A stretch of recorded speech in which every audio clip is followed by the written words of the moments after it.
నమస్కారం. Next news కి స్వాగతం. ఈనాటి వార్తా విశేషాలు. వైసీపీ వాళ్ళు ఎంత రెచ్చగొట్టినా సమన్వయం పాటించాలని టీడీపీ జిల్లా అధ్యక్షులు తాడికొండ ఎమ్మెల్యే తెనాలి శ్రావణ్ కుమార్ పార్టీ శ్రేణులు సూచించారు. వైసీపీ అధికారంలో ఉన్నప్పుడు అనేక రకాలుగా టీడీపీ కార్యకర్తలను హింసించిన మాట వాస్తవం.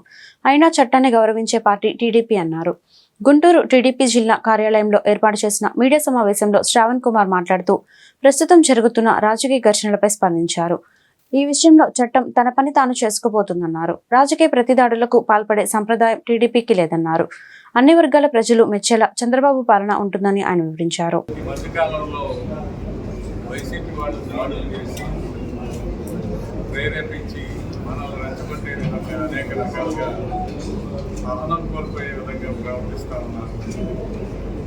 దాని పట్ల మనం అందరం అప్రమత్తంగా ఉన్నాం.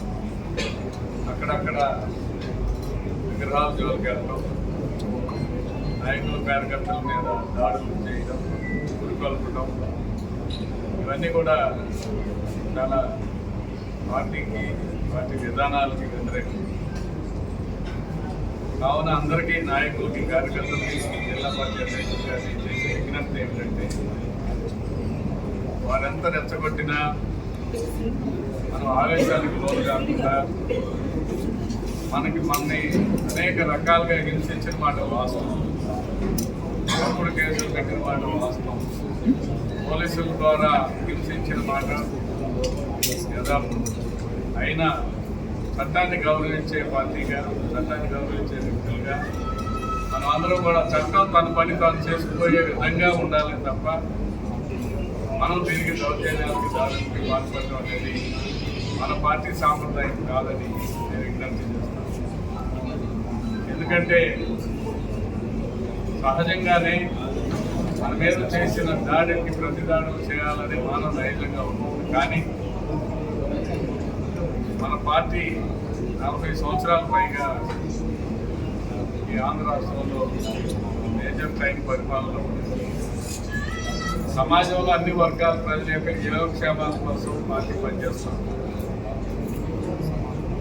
దాన్ని మనం దృష్టిలో పెట్టుకుని ఖచ్చితంగా సమయంలో పాటిస్తూ ఎంత రెచ్చగొట్టే చర్యలు వాటి చేసినా మన నాయకుడి యొక్క విలువల్ని, మన పార్టీ యొక్క విలువల్ని కాపాడే విధంగా వ్యవహరించగలరని మనం చేస్తూ అందరూ సమయంతో ఉండాలి. ఎవరు కూడా ఎటువంటి పరిస్థితుల్లో ఆవేశాలకు లోను కావద్దని విజ్ఞప్తి. చట్టబద్ధంగా మాత్రమే వ్యవహరిద్దాం. చట్ట వ్యతిరేక కార్యకలాపాలకి మనం సహాయం ప్రోత్సాహం ఉండదని తెలియజేస్తూ, దీని యొక్క ముఖ్యమైన ఉద్దేశం తెలియజేస్తూ మన సంతోషాన్ని సెలబ్రేట్ చేసుకున్నాం. కానీ ఎన్నికల తర్వాత ఉద్దేశపూర్వకంగా వైఎస్ఆర్సీపీ నాయకులు కార్యకర్తలను టార్గెట్ చేశారని మంత్రులు కొడాలి నాని, పేర్ని నాని మండిపడ్డారు. టీడీపీ దాడులపై వారు మీడియాతో మాట్లాడారు. టీడీపీ, జనసేన పార్టీ వాళ్లు మాపై దాడులకు పాల్పడుతున్నారన్నారు. వైఎస్ఆర్సీపీ నేతల కార్యకర్తలను భయపెట్టాలనుకుంటున్నారు. దాడులు జరుగుతున్న పోలీసులు స్పందించడం లేదు అని ధ్వజమెత్తారు. జరుగుతున్న దాడులపై హైకోర్టుకు వెళ్తాం. దాడులు చేసిన వారితో పాటు చూస్తూ ఉన్న పోలీసులపై కేసులు వేస్తాం. రాబోయే 2 రోజుల్లో కృష్ణా జిల్లాలో పర్యటిస్తాం. గాయపడిన కార్యకర్తలకు ధైర్యం చెబుతాం. కార్యకర్తలను కాపాడుకుంటాం. మమ్మల్ని ఇబ్బంది పెడుతున్న ప్రాంతాల్లో పర్యటిస్తాం. శాంతి భద్రతా సమస్య వస్తే పోలీసులే బాధ్యత వహించాల్సి ఉంటుందని వారు స్పష్టం చేశారు. కృష్ణా జిల్లాలో కానీ రాష్ట్రంలో అనేక మంది తెలుగుదేశం పార్టీ, జనసేనకు సంబంధించినటువంటి నాయకులు, కార్యకర్తలు వైఎస్ఆర్ కాంగ్రెస్ పార్టీ గ్రామ స్థాయి, వార్డు స్థాయి, మండల స్థాయి, నియోజకవర్గ స్థాయి యాక్టివ్గా ఉండేటువంటి లీడర్స్ పైన ఉద్దేశపూర్వకంగా దాడులు చేస్తున్నారు. అదేవిధంగా వాళ్ళ ఇళ్ళకెళ్ళి ఇళ్ళు పగలు కొడతాం, కార్లు పగలు కొడతాం, అర్ధరాత్రులు వెళ్ళి వైఎస్ఆర్ కాంగ్రెస్ పార్టీ శ్రేణుల్ని భయపెట్టాలి, ఈ వైఎస్ఆర్ కాంగ్రెస్ పార్టీని డిస్టేజింగ్ చేయాలని చెప్పి పెద్ద ఎత్తున ప్రయత్నాలు చేస్తున్నారు. వాటిల్లో కొన్ని చోట్లయితే ఫిజికల్గా వ్యక్తుల మీద దాడులు చేయటం, కాళ్ళు ఇరక్కొడతాం, చేతులు ఇరక్కొడతాం, తల్ల బాగలు కొడతాం. ఈ గ్రామాల్లో కానీ ఇక్కడ కానీ మీరు ఉండకూడదని చెప్పి వార్నింగ్లు ఇవ్వటం అనేక రకాలుగా చేస్తున్నారు. తప్పకుండా దాడులు చేసినటువంటి వాళ్ళే కాదు, దాడులు చేస్తుంటే చూస్తున్నటువంటి పోలీసు వ్యవస్థ మీద కూడా కేసులు వేయటానికి సిద్ధంగా ఉన్నాం. అదేవిధంగా వైఎస్ఆర్ కాంగ్రెస్ పార్టీ నాయకులకు కానీ అదేవిధంగా కార్యకర్తలకు కానీ ఎటువంటి భయం ఆందోళన చెందాల్సినటువంటి అవసరం లేదు.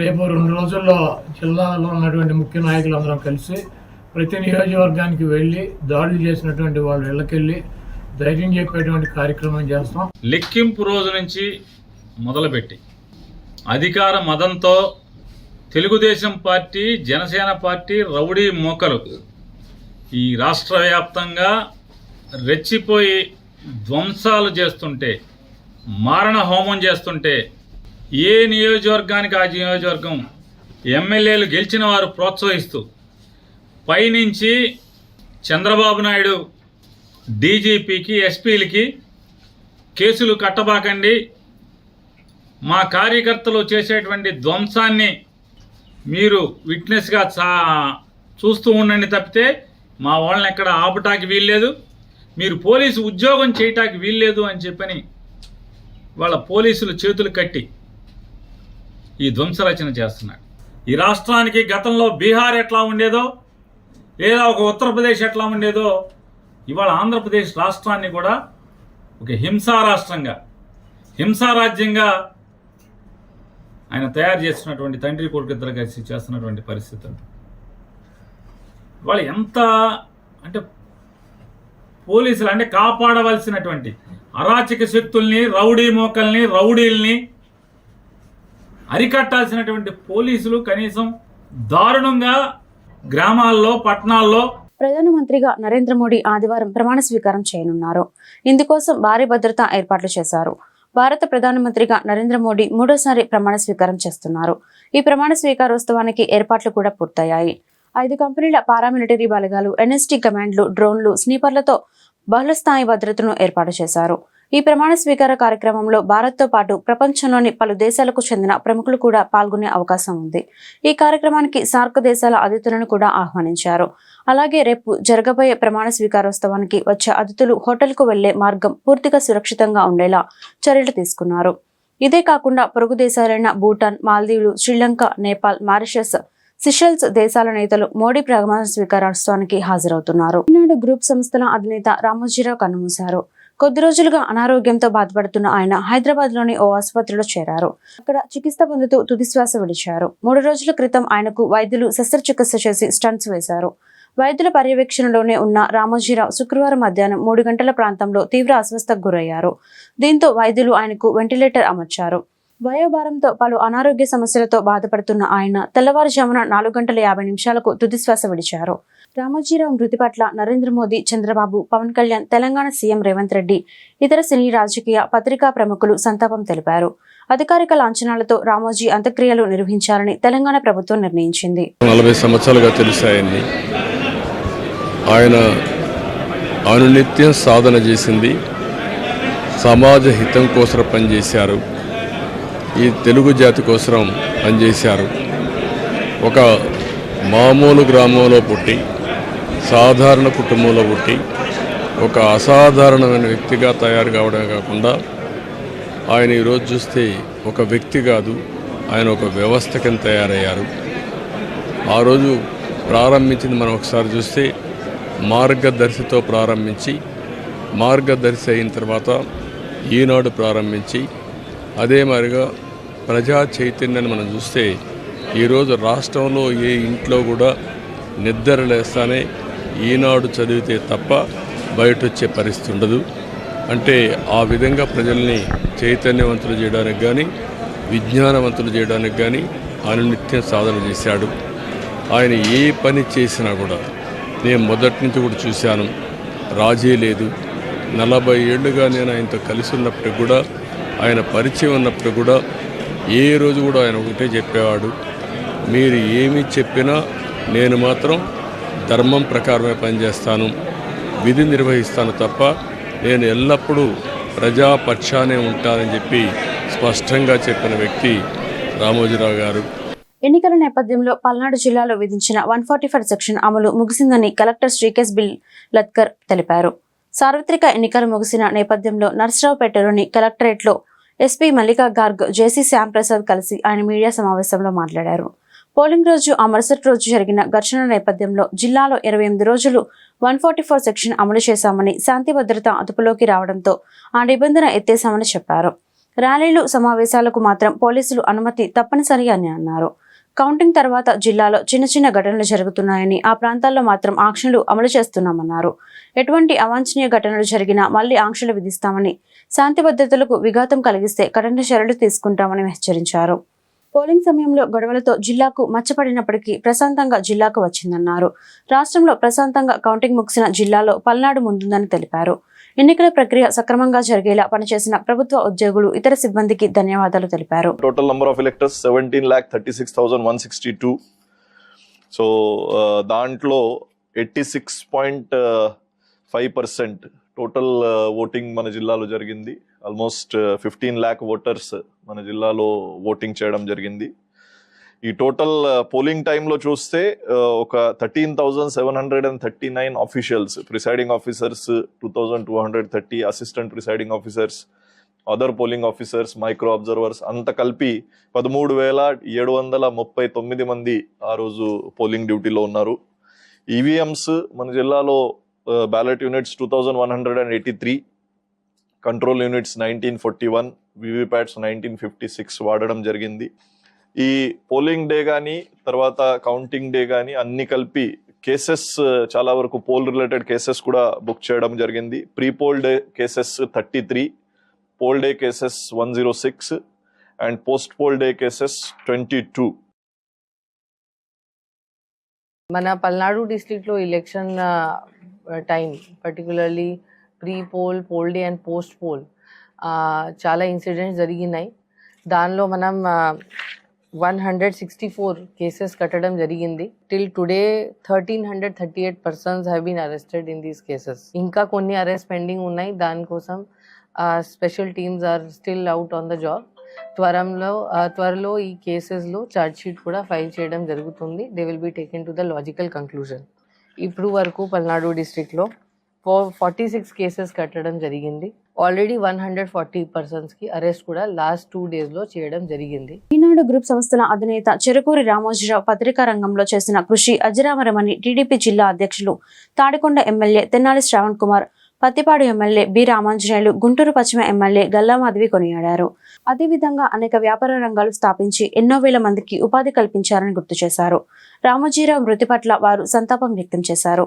ఈ సందర్భంగా గుంటూరు టీడీపీ జిల్లా కార్యాలయంలో రామోజీరావు చిత్రపటానికి తెలుగు తమ్ముళ్లు పూలమాలలు వేసి ఘనంగా శ్రద్ధాంజలి ఘటించారు. ఈ మేరకు వారు మీడియాతో మాట్లాడుతూ రామోజీరావు జీవితాన్ని ఆవిష్కరించారు. రాజకీయ వేధింపుల్లో భాగంగా ఆయన్ను వైఎస్ఆర్ కుటుంబం అనేక రకాలుగా ఇబ్బందులకు గురి చేసిందన్నారు. ఈ కార్యక్రమంలో టీడీపీ గుంటూరు అర్బన్ అధ్యక్షులు డేగల ప్రభాకర్, పిల్లి మాణిక్యాలరావు తదితరులు పాల్గొన్నారు.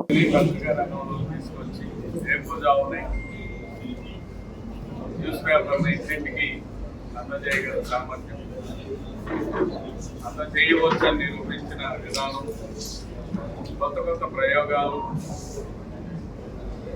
మొట్టమొదటిగా కలర్ పేపర్తో కూడా కలర్ ప్రింటింగ్ కూడా చేయవచ్చని, అదేవిధంగా తను వచ్చిన గ్రామీణ ప్రాంతాన్ని మర్చిపోకుండా వ్యవసాయ రంగానికి సూచనలు, సలహాలు, అన్నదాత మ్యాగజైన్ మొదలుకొని ఉద్యమంలాగా చేపట్టాలని ఉద్దేశంతో ఇన్పుట్ రంగాన్ని ప్రవేశించి కోట్లాది మంది ప్రజల యొక్క ఆదరాభిమానాన్ని మన్ననలు పొందిన వ్యాపారవేత్త. ప్రభుత్వాలు ఎన్ని రకాల ప్రయుక్తులు పన్ని ఇన్పుట్ వ్యాపారాన్ని దెబ్బతీయాలని ప్రయత్నం చేసిన కోట్లాది మంది కస్టమర్ల యొక్క నమ్మకాన్ని చెరుకూరి రామోజీరావు గారు ఒక వ్యక్తి కాదు, ఒక వ్యవస్థ. ఏదైనా సాధించవచ్చు, విజయం చేకూర్చవచ్చు, కలుసుకుంటే సాధించలేదు ఏది లేదని ఈ ప్రపంచానికి తెలియజేసినటువంటి మహానుభావుడు రామోజీరావు గారు. ఈరోజు రామోజీరావు గారి గురించి, ఆయన స్థాపించినటువంటి వ్యవస్థల గురించి ప్రపంచమే చెప్పుకుంటుందంటే అటువంటి మహానుభావుడు తెలుగువాడుగా పుట్టడం మన అదృష్టం. అదేవిధంగా తెలుగుదేశం పార్టీ అభిమానిగా ఉండడం మనందరి అదృష్టంగా మనం భావించాలి. ఆయన ఏ రంగంలో అడుగుపెట్టినా ఆ రంగాన్ని అభివృద్ధి వైపు నడపడం అన్నటువంటిది రామోజీరావు గారి గురించే మనం తెలుసుకోవాలి. ఇక్కడ మనం రామోజీరావు గారు ఈ వ్యవస్థలో కొన్ని లక్షల మందికి ఉపాధి కల్పించారు, కొన్ని వేల మందికి మార్గదర్శకుడు అయ్యాడు. ఒక రకంగా చెప్పాలంటే వ్యవస్థను నడిపించే ఒక వ్యక్తిగా ఆయన ఎదిగాడని చెప్పడానికి మనకి ఎలాంటి సంకోచం. అత్యంత అరుదైన వైద్య చికిత్సను విజయవంతంగా నిర్వహించినట్లు Sri Prathima hospital managing director doctor Sai Krishna తెలిపారు. ఓల్డ్ క్లబ్ రోడ్లోని శ్రీ ప్రతిమ హాస్పిటల్లో ఏర్పాటు చేసిన మీడియా సమావేశంలో డాక్టర్ సాయి కృష్ణ మీడియాతో మాట్లాడారు. పల్నాడు ప్రాంతానికి చెందిన బాలిక పసరతిత్తిలో రాళ్లు ఏర్పడి కొలిడోకోల్ ఇథియాసిస్ అనే అరుదైన వ్యాధితో బాధపడుతుందని చెప్పారు. కానీ బాలిక అవయవాలు పూర్తిగా వ్యతిరేక దిశలో ఉండడం వల్ల వైద్య చికిత్స క్లిష్టతరంగా మారుతుందని తెలిపారు. ఈఆర్సీపీ పద్ధతిలో సుమారు 2 గంటల పాటు తమ వైద్య బృందం శ్రమించి అరుదైన శస్త్రచికిత్సను విజయవంతంగా నిర్వహించినట్లు ఆయన వివరించారు. గుంటూరు నగరంలోనే మొట్టమొదటిగా నిర్వహించిన ఈ శస్త్రచికిత్సను ఆరోగ్యశ్రీ విధానంలో ఉచితంగా నిర్వహించినట్లు ఆయన వెల్లడించారు. నేను గుంటూరులో గ్యాస్ట్రాంట్రాలజిస్ట్ని గత 10 ఏళ్ళ నుంచి గ్యాస్ట్రాంట్రాలజీ ప్రాక్టీస్ చేస్తాను. Prathima super speciality hospital Guntur bus stand దగ్గర. ఈరోజు నేను ఒక అరుదైన సర్జరీ చేశాను, ప్రొసీజర్ చేశాను. దాని గురించి మీకు వివరిద్దామని మీ ముందుకు వచ్చాను. ఈ పాప వాళ్ళ తల్లిదండ్రులతో పాటు బెంగళూరులో ఉద్యోగం చేసుకుంటూ ఉన్నారు, చిన్న ఉద్యోగం. అయితే ఈ పాపకి చిన్నప్పటి నుంచి కూడా ఒక అరుదైన కండిషన్ ఉంది. దాని పేరు డెక్స్ట్రోకార్డియా సైటస్ ఇన్వర్సస్. అంటే అన్ని అవయవాలు ఆపోజిట్ సైడ్ ఉంటాయి. అందరికీ గుండె ఎలా అయితే మనకి ఎడమవైపు ఉంటుందో ఈ పాపకి కుడివైపు ఉంటుంది. లివర్ మరియు స్ప్లీన్ అంటే పొట్టలో కూడా అవయవాలన్నీ కూడా ఆపోజిట్ సైడ్ ఉంటాయి. అందరికీ లివర్ మీకు తెలుసు కుడివైపు ఉంటుందని, ఈ పాపకి ఎడమవైపు ఉంటుంది. అలా ఈ పాపకి మామూలుగా బాగానే ఉంటుంది, చిన్నప్పుడు తెలుసు. కానీ ఈ పాపకి ఏంటంటే దురదృష్టవశాత్తు ఆ లివర్ దగ్గరికి ఉండే పసరతిత్తి అంటే గాల్ బ్లాడర్లో కొన్ని రాళ్ళు ఏర్పడి, ఈ రాళ్ళలో కొన్ని రాళ్ళు జారి కింద ఉన్న ట్యూబ్స్ పడిపోవడం వల్ల తరచుగా నొప్పి వస్తా బెంగళూరులో చూపించుకున్నారు. మళ్ళీ గుంటూరులో గత 20 రోజుల నుంచి హాస్పిటల్లో వైద్యం చేసుకుంటూ ఉన్నారు. అన్ని పరీక్షలు చేసిన తర్వాత మాకు తెలియదు అంటే ఆ రాయి కింద రావడం వల్ల ప్యాంక్రియాటిస్ అనే జబ్బు మళ్ళీ వస్తుందని, దాన్ని ఒక చిన్న ప్రొసీజర్ ఈఆర్సీపీ ప్రొసీజర్ చేసి తొలగిస్తే ఆ అమ్మాయికి బాగా మేలు జరుగుతుందని అనుకున్నాం. అయితే ఇది అరుదైన ప్రొసీజరు. ఎందుకంటే అందరికీ రైట్ సైడ్ ఉండేది మన లెఫ్ట్ సైడ్ ఉండేది కాబట్టి అని ఆపోజిట్ చేయాలి. ఈ ఈఆర్సీపీ అనే ప్రొసీజరు ఈ అమ్మాయి చేయడం చాలా ఛాలెంజింగ్. అదే చిన్నపిల్ల ప్లస్ దాంతోపాటు అన్ని ఆపోజిట్ సైడ్ ఉంటాయి. ఇది గుంటూరు నాకు తెలిసి వచ్చేసి రికార్డ్స్ అయితే లేవు ప్రజెంట్గా. ఇది మన రాష్ట్రంలోనే చాలా అరుదైన జబ్బు. దీనికి మనం ఫస్ట్ టైం మొట్టమొదటిసారిగా గుంటూరులో ఈఆర్సీపీ అని ప్రొజెక్ట్ చేసి 2 గంటల సమయం తీసుకొని చేసి సక్సెస్ఫుల్గా అమ్మాయికి ఆ పద్ధతిలో రాళ్ళు కింద పడిన రాళ్ళు మొత్తం తొలగించాం. నేను మొన్న చేసాము. ఈ బాబు చక్కగా నొప్పి తగ్గిపోయింది. ఇప్పుడు పర్ఫెక్ట్గా చాలా వరకు అమ్మాయికి హీల్ జబ్బు తగ్గినట్టు ఉంది, బాగా తింటుంది, ఆరోగ్యంగా ఉంది. ఇది తెలియడానికి దీన్ని సైటస్ ఇన్వర్సస్ డెక్స్ట్రోకార్డియా అంటారు. అంటే అన్ని అవయవాలు ఆపోజిట్ సైడ్ ఉంటాయి. దానికి మనం ఈఆర్సీపీ చేయడం అనేది చాలా అరుదు. మంచి అవకాశం వచ్చింది కాబట్టి మనం పూజ చేసుకున్నాం. ఇది చెప్పాల్సింది ఏంటంటే మనం ఇప్పుడు ఇంతలో అయితే హైదరాబాద్ అదే బెంగళూరు ఢిల్లీ ఇలాంటి నగరాలకు ఎలా వచ్చింది ఈ ట్రీట్మెంట్ కోసం. ఇప్పుడు మన గుంటూరులోనే ఈ అత్యాధునికమైనవి మళ్ళీ క్లిష్టతరమైనవి కూడా మనం కంప్లీట్గా సక్సెస్ఫుల్గా చేస్తాం. Thank you. తగ్గిందా? తిన్నావా ఈరోజు? ఈనాడు గ్రూప్ సంస్థల అధినేత చెరుకూరి రామోజీరావు అకాల మరణం పట్ల గుంటూరు తూర్పు ఎమ్మెల్యే నజీర్ అహ్మద్ తీవ్ర దిగ్భ్రాంతి వ్యక్తం చేశారు. ఆయన జీవితం నేటి తరానికి స్ఫూర్తిదాయకమన్నారు. రామోజీరావును వ్యక్తిగతంగా కలవకపోవడం తన దురదృష్టంగా భావిస్తున్నామన్నారు. గుంటూరు తూర్పు ఎమ్మెల్యే కార్యాలయంలో శనివారం రామోజీరావు సంతాప సభ జరిగింది. ఈ సందర్భంగా రామోజీరావు చిత్రపటానికి టీడీపీ నాయకులు పూలమాలలు వేసి ఘనంగా శ్రద్ధాంజలి ఘటించారు. ఈ మేరకు నజీర్ అహ్మద్ మీడియాతో మాట్లాడుతూ రామోజీరావు జీవితాన్ని ఆవిష్కరించారు. ప్రపంచంలో ఎక్కడా లేని విధంగా భూతల స్వర్గంగా రామోజీ ఫిలిం సిటీని ఆయన నిర్మించారని ప్రశంసించారు. అనేక ప్రాంతీయ భాషల్లో దినపత్రికలను స్థాపించి ప్రజల మన్ననలు పొందారన్నారు. ప్రజాహితం, రాష్ట్రహితం కోసం ఆయన పత్రికా రంగం ద్వారా పోరాటం చేశారని గుర్తు చేశారు. అనంతకాలం ఏ విధంగా బ్రతికామన్న దానికి పూర్తిగా నిదర్శనం శ్రీ రామోజీరావు గారి జీవితం. ఎక్కడో మారుమూల గ్రామంలో పుట్టి పట్టుదలతో, స్వశక్తితో, కష్టంతో ప్రపంచ స్థాయిలో ఉన్నటువంటి తెలుగు వారందరికీ కూడా ఆదర్శవంతంగా తన జీవితాన్ని గడిపినటువంటి మహోన్నత వ్యక్తి శ్రీ రామోజీరావు గారు.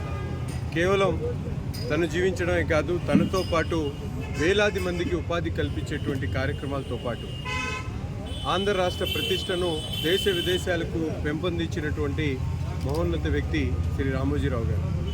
అటువంటి వ్యక్తి ఈరోజు మరణించడం చాలా బాధాకరం, చాలా బాధేస్తూ ఉంది. ఎందుకంటే నేను కూడా పర్సనల్గా ఆయన్ని ఒక్కసారైనా కలవాలని చెప్పి మనసు నిండా ఆశ పెట్టుకున్నటువంటి వ్యక్తుల్లో నేను ఒకడిని. ఏదో ఒకరోజు రామోజీరావు గారిని కలవాలి, ఎందుకంటే ప్రధానమంత్రులు, మంత్రులు అనేక మంది పనిచేసిన వాళ్ళతో కలవాలనే ఆలోచన కూడా ఎప్పుడు రానటువంటి మనిషిని నేను. అటువంటి వారిని రామోజీరావు గారిని పర్సనల్గా కలవాలని ఎంతో తపనతో ఎదురు చూసినటువంటి వ్యక్తిని.